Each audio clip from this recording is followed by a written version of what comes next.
Toutefois, quand les actes d'exécution sont arrivés à un degré d'avance, dit crime manqué, le désistement volontaire n'est pas possible.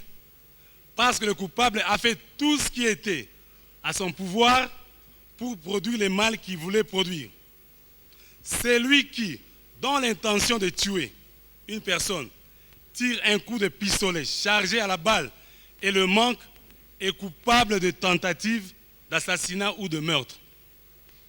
La mobilité de Christos dans sa fuite pendant que le prévenu Mohamed Ali tirait sur lui de coups de balle et la maladresse du précité prévenu constituent l'échec des actes positifs, indépendamment de la volonté du précité prévenu. Pour les policiers, c'est les Kouzala Makenga. Nous analysons maintenant les infractions à sa charge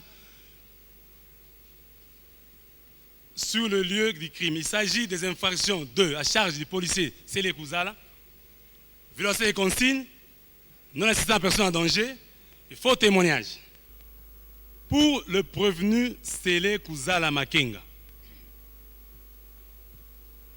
plaise à votre auguste siège de dire oui à la question de savoir si les infractions de violation des consignes, de non-assistance à personne en danger et de faux témoignages sont établies de facto et de jure à sa charge.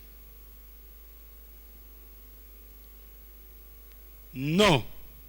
Assez de savoir s'il peut bénéficier des causes d'excuses légales. Non.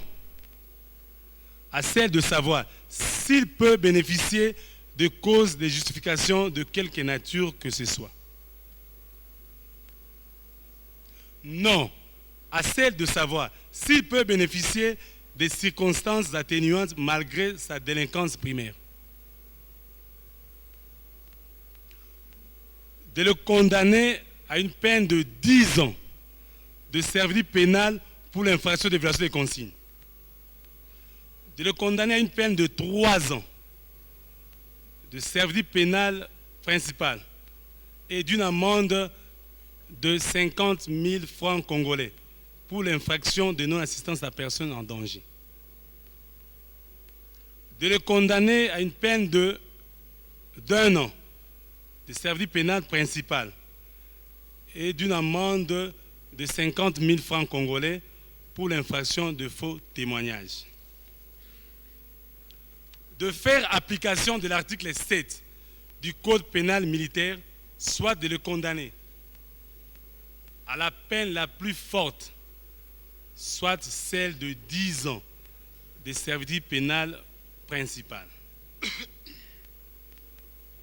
De le condamner au paiement de frais d'instance à tarifier par le greffier. De le condamner aussi à une autre peine que votre auguste siège estimera à juste titre être convenable. Pour le prévenu Mohamed Ali, plaise au tribunal de séance de dire oui à la question de savoir si les infractions de détention illégale d'armes et munitions de guerre, de dissipation de munitions de guerre, de meurtre et de tentative de meurtre retenues à sa charge sont établies de facto et de jure.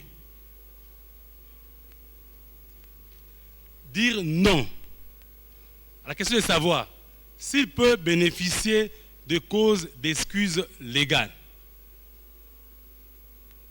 Dire non à la question de savoir s'il peut bénéficier des causes de justification de quelque nature que ce soit.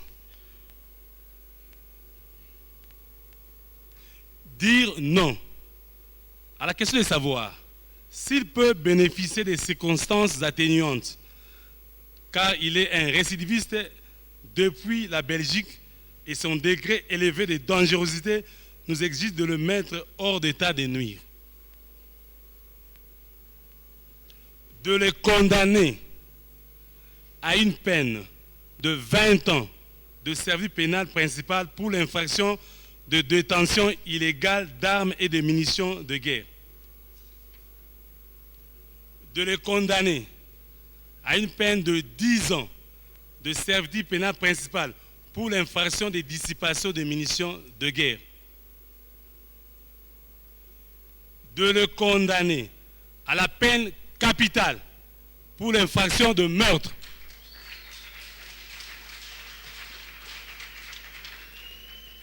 De le condamner à la peine de mort pour l'infraction de tentative de meurtre.